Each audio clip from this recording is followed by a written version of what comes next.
জুলাই গণঅভ্যুত্থানের শোক ও বিজয়ের প্রথম বর্ষপূর্তি উপলক্ষে সমাবেশ করছে ছাত্রদল।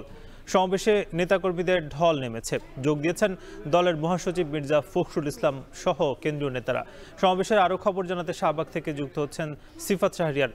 সিফাত, জানাবেন যে কি বলছেন কেন্দ্রীয় নেতারা এবং সমাবেশে যারা উপস্থিত হয়েছেন তারাই বা কি বলছেন?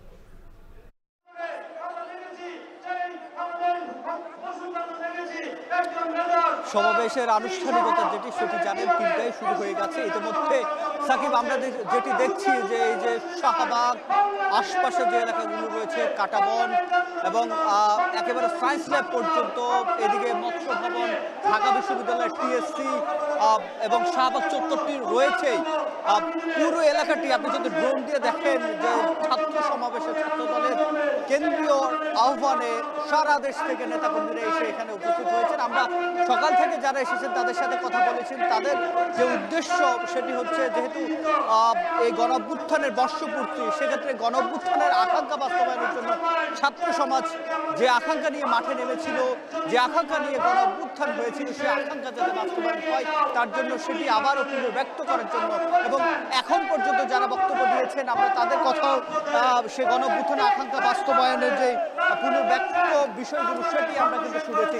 এবং আমরা এখন যেটি দেখছি যে খায়রুল খোকন, তিনি সাবেক ছাত্রদল নেতা, তিনি কথা বলছেন।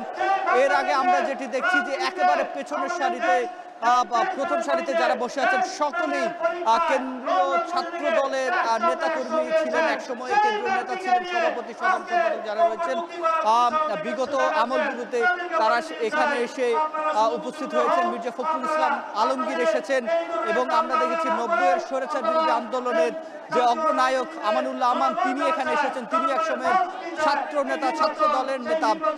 আমরা শহীদুদ্দিন চৌধুরী অ্যানিকে দেখতে পাচ্ছি এবং বর্তমান যে কমিটির যারা সাধারণ সম্পাদক, সভাপতি ছাড়াও বাকিরাও কথা বলেছেন। এবং আমরা যেটি দেখছি ঠিক পেছনে স্ক্রিনে ভার্চুয়ালি যুক্ত হয়ে আছেন বিএনপির ভারপ্রাপ্ত চেয়ারম্যান তারেক রহমান, এবং কিছুক্ষণের মধ্যে তিনি জাতির উদ্দেশ্যে বক্তব্য দেবেন। আমরা তার আগে যেটি দেখছি সাবেক ছাত্র দল নেতা যারা এখন কেন্দ্রীয় দায়িত্বে রয়েছেন তারা এই মুহূর্তে কথা বলছেন এবং তাদের বক্তব্যে আমরা যেটি দেখেছি যে স্বৈরশাসকের বিরুদ্ধে এই আন্দোলন ছিল, ছাত্র সমাজ জেগে উঠেছিল, সেই শেখ হাসিনার বিচার দৃশ্যমান করার জন্য তারা আহ্বান জানিয়েছেন। এবং তারা যেটি বলছেন যে নির্বাচনের আগে শেখ হাসিনার বিচারের দৃশ্যমান না হয় সেক্ষেত্রে জাতি ক্ষমা করবে না অন্তর্বর্তী সরকারকে, এমন বক্তব্য তারা দিয়েছেন। এছাড়া নির্বাচন নিয়ে যে আন্তর্জাতিক দেশীয় যে ষড়যন্ত্র সেটির কথা উল্লেখ করে তারা যেটি বলছেন, ষড়যন্ত্র মোকাবেলায় সকলকে একত্রিত হয়ে একসাথে কাজ করার জন্য তারা আহ্বান জানিয়েছেন। এবং আমরা ঠিক আশপাশে আজকে একটা জিনিস খেয়াল করলাম যে কেন্দ্রীয় নির্দেশনাও ছিল, এখানে ব্যানার ফেস্টুন কিন্তু দেখা যাচ্ছে না।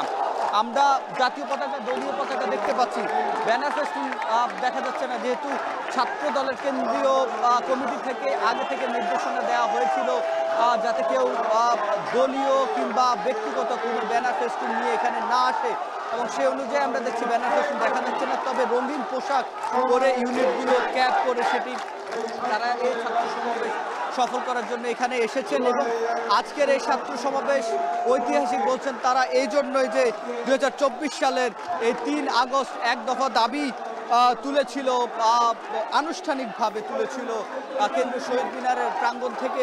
এবং সেই সময় আপামর ছাত্র জনতা যেভাবে ঐক্যবদ্ধ হয়ে ফ্যাসিবাদ বিরোধিতা করেছিল, এখান থেকে এখানে যারা বক্তব্য দিচ্ছেন এবং কেন্দ্রীয় নেতা থেকে তৃণমূল পর্যন্ত যারা এখানে ছাত্র দলের নেতাকর্মীরা এসেছেন, বিএনপি এবং অন্য সংগঠনের নেতাকর্মীরা এসেছেন এখানে, তারা যেটি বলছেন যে সামনের দিনগুলোতে যাতে ফ্যাসিবাদ আবার ফিরে না আসে তার জন্য সকলকে ঐক্যবদ্ধ হয়ে কাজ করার আহ্বান জানাচ্ছেন। এই মুহূর্তে বক্তব্য শুরু করেছেন 90-এর স্বৈরাচার বিরোধী আন্দোলনের অগ্রনায়ক বলা যায় আমানুল্লাহ আমান। তিনি এক সময়ের তিনি ডাকসু নির্বাচন করেছেন এবং সেই সাথে ছাত্রদল নেতা ছিলেন।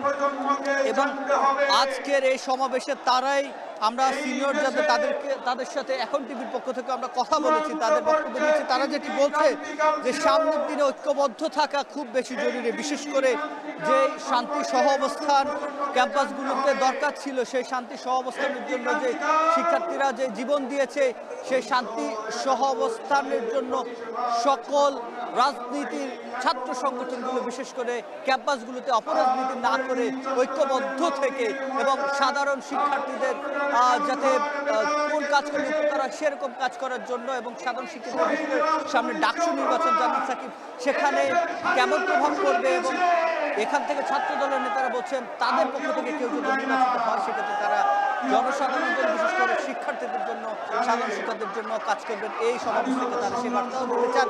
তো সাকিব এই ছিল আমার কাছে ছাত্র সমাবেশের শাহবাগ থেকে সবশেষ। শাহবাগে ছাত্র দলের সমাবেশ চলছে সে খবর জানাচ্ছিলেন সিফাত শাহরিয়ার।